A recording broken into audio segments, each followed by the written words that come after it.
Well, good morning, all. This is Patricia, and I am traveling for history.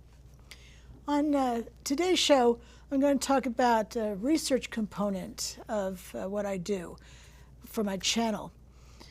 I'm not going to talk about specifics because I'm still working on gathering more research, but I think you'll still find this piece interesting, if nothing else. So when I'm out and about filming, besides whatever I've gone down to film, I always find other things. I find state historic markers, which I love. I know it's not very high readership or viewership, but I like them, and I find them important. Something else I find, and I always film, are war memorials. And I always film them. They're I find them a very important part of not only history, but even our lives, depending upon which war or wars they're honoring. And in fact, there was a war memorial I found that that honored those men who fought and died in two wars: the American Civil War and the Great War. There were two names on the front, and those are the men who died during World War I, known as the Great War. And the other three sides were filled with the names of those men who fought for the Union side during the Civil War. It was on that particular war memorial that I found the most intriguing, most astonishing thing ever. And it was because of that I have delved into a realm of history that's amazing. So what would be my first line to find something out? And that would be first and foremost the town clerk's office.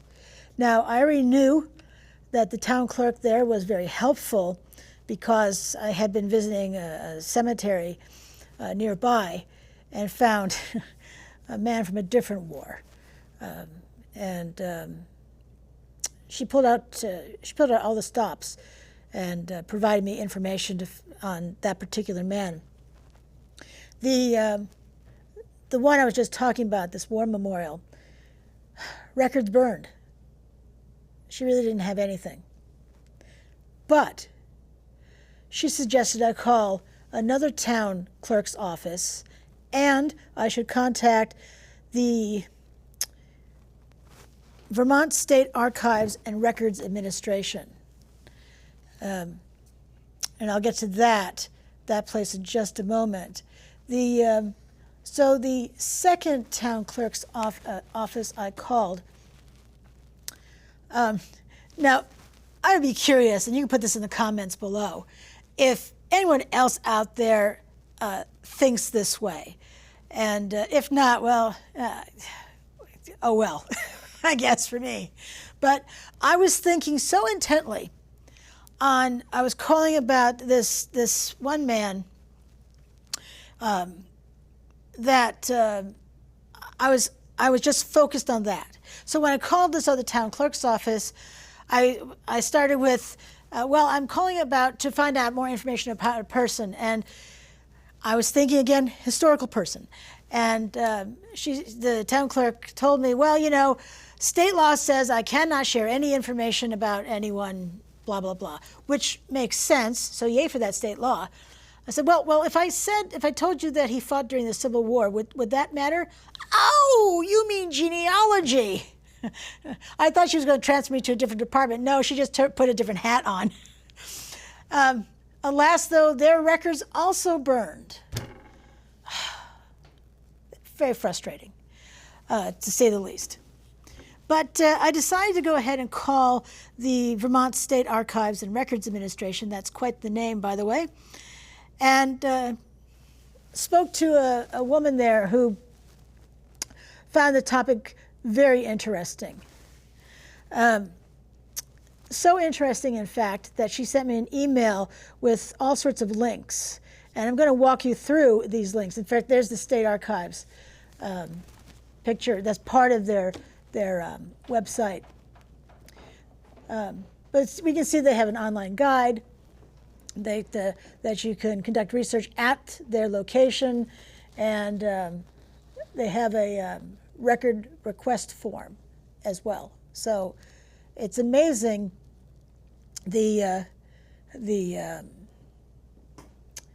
what you can get just from there. And a very helpful person to boot. Now, she had sent me a link to, and she suggested I start with the Vermont and the Civil War Soldiers page. And when she sent that link to me, the website was up and available.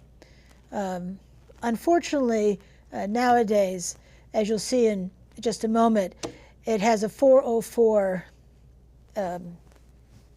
unfound and not found, 404 not found. This website had been outstanding, comprehensive, interesting, amazing. The amount of work that went into this website, the Vermont and the Civil War website, about the old soldiers' home, I think that was in Bennington, and I mean, if you wanted it, they had it. In fact, if you watched my series on the Civil War veterans buried in Prospect Cemetery in East Middlebury, Vermont, I got that information from their website. And they had photographs of some of these men. Astonishing. And now you can't find it. In fact, I saw several months ago that website name, vermontcivilwar.org, is now available for purchase. As I understand it, I had read someplace that they lost their databases. And although they tried to recover them, they could not. The years of work. But as I said, it was available at the time but I should mention I filmed the memorial in 2022. I contacted in 2023 the Vermont State Archives and Records Administration, and now it's 2024. So I've been conducting research off and on for this long.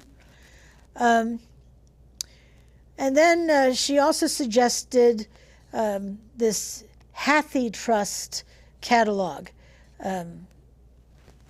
Hathi Trust. It has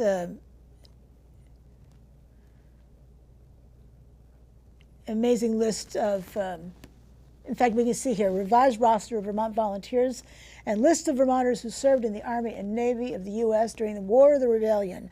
That's the Civil War, 1861 to 1866. What's interesting about that is it's compiled by authority of the General Assembly under direction of Theodore S. Peck. Now, on another tangent side note here, Theodore Peck, if you're familiar with T.S. Peck Insurance in Burlington, he was the founder of that. He certainly served during the Civil War and received the Congressional Medal of Honor. You should, well, I will have a video on him. You should hear what he did to earn that Medal of Honor. It's staggering. Staggering. Reads like a novel. If someone presented that kind of if a screenwriter presented that type of script to a producer, I suspect he or she would be tossed out of the office and laughed at, but it's real. Astonishing. So the records of the Adjutant Inspector General, which is available on microfilm, has six levels of six wars. We can see it's the American Revolution, the War of 1812, the Vermont Militia, the Civil War, the Vermont National Guard, and the Spanish-American War. So the Civil War is certainly what I'm looking at. And it has this amazing list of the topics they offer. Specifically, the ones I'm showing specifically are the Civil War. They have these volunteer infantry and heavy artillery, the 2nd Vermont Brigade, sharpshooters. It was interesting from the Vermont in the Civil War website, the vermontcivilwar.org website. They had a list I thankfully printed out on abbreviations used, because I now know that HA is heavy artillery, LA is light artillery. I think WND, I think that was the abbreviation, is wounded, things like that. And then some others I never ever would have guessed, and I can't even tell you what they were because I have to look at the sheet. Yeah. So you would go down to any one of those pages and you could find that information. I don't have a copy of those pages to share with you, but it's astonishing. We see heavy artillery there, a lot of infantry, a lot of cavalry, but mostly infantry. Astonishing.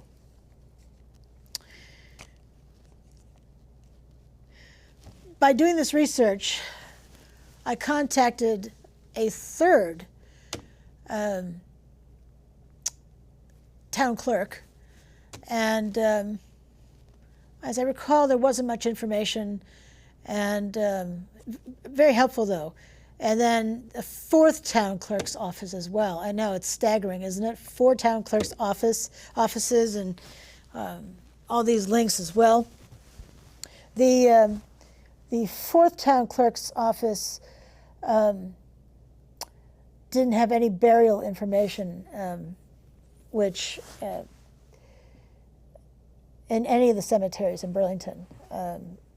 I think those are just the secular cemeteries they could cover. But as you know from my zillion Lakeview Cemetery videos, that Lakeview is the largest cemetery in Burlington, and so a lot of records. And I was invited to come down to the archives there as well. Well, come on down. We think everything is on microfiche, but it may not be. Okay, or computerized, it may not be. Totally understand how that could be the case. Now, I have most of the story at this point, which is incredibly exciting. Oh, you know, the name of this show, this TV show this month is A Research Story, because it really is. You know, I contacted the town clerk's office, and each of these town clerk's offices gave me another piece, or gave me, contact information for something else. And then the woman from the Vermont State Archives and Records Administration sent me a bunch of links, and she told me, well, you know, there were a lot of people who would contact them for information, so she could only really do this much, which was a lot. And then she sent me, besides these links, she also did a courtesy search on newspapers.com, because that costs money, in case you don't know it. And she found a newspaper article, which she shared with me. Alas, not with you, because, again, not quite finished with this. She also suggested some other places I could talk to, like Vermont History, the Vermont Historical Society, and she suggested the Vermont National Guard Museum. She also said that many of their military records were lost due to a 1945 fire, arsenal fire, and then another fire in 1980. So they don't have pension records. But she did say that pension records, and I quote, often include more genealogical notes, unquote. And then she talked about she sent me a link for the National Archive. The amount of work she did for me is unbelievable. But she loved the topic, absolutely loved the topic. told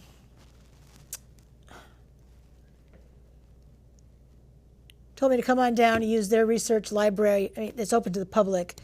And they're open 9 to 4, Monday through Friday, except for state holidays. And they're closed on weekends as well. But and if I had any other questions, shoot her an email. She'd be happy to help. And hospital records, wow, that's,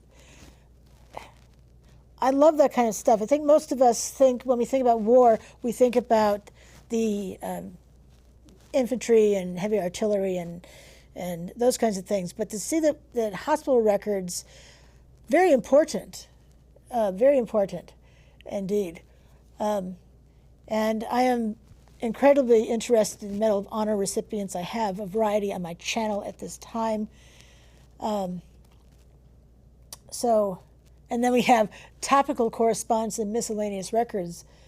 Miscellaneous records can be interesting. Also, on a side note, a few years ago, I was researching Brevet Major General William Wells, and I was able to read his military and private correspondence.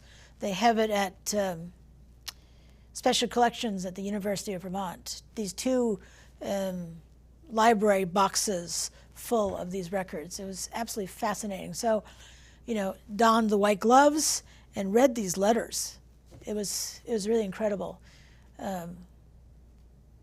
So I recommend that, by the way. It's what I love about conducting research are those rabbit holes. They can lead to all sorts of wonderful things.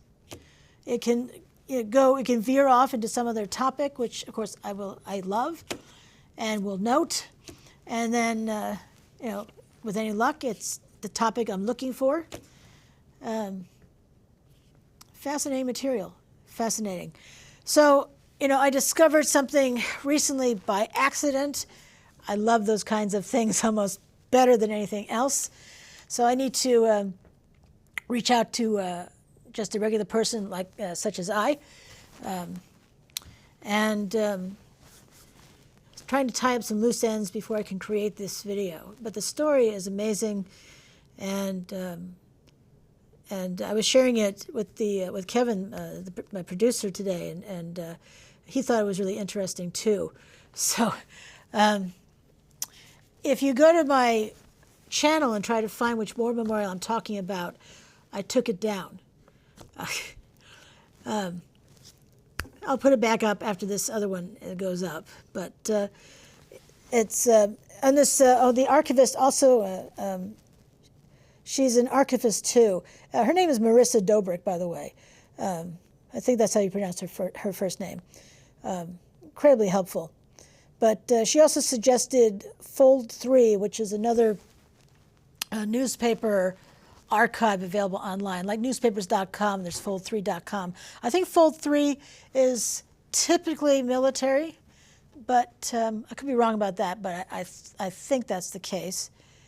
And she thought that they would have pension files listed there, because I really think that Fold 3 is a military, more of a military newspaper archive available. It costs money. It's I don't think that's part of Ancestry. I know newspapers.com is, but I don't think Fold 3 is.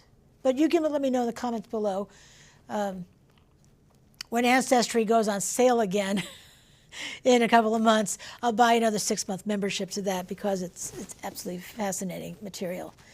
But this is one of the things I've been working on, aside from finding more interesting places to film for all of us. And but it's just, even though this seems, because when I saw it on the War Memorial, I thought, I'm going to find that story. I'm going to do what I can to find it, which I did. And now all the rest of it is the are the last details of the story. But it's such a shame, such a shame. Not my idea of a wartime, of an act of war. But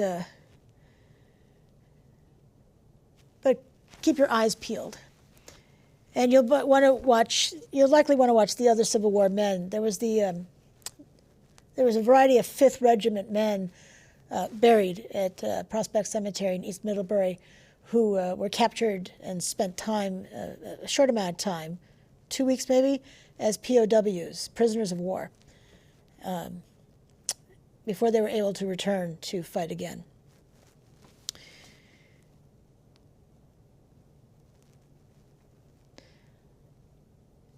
Alrighty. Well, thank you so much for coming with me today. It's been this has been a heck of a journey. It's not just looking for things to film, it's finding intriguing stories and running with them. So, as I say at the end of most of my videos, this is Patricia and I'm traveling for history. Until I see you again, I hope you have a fabulous rest of your day. Thanks for watching. Bye now.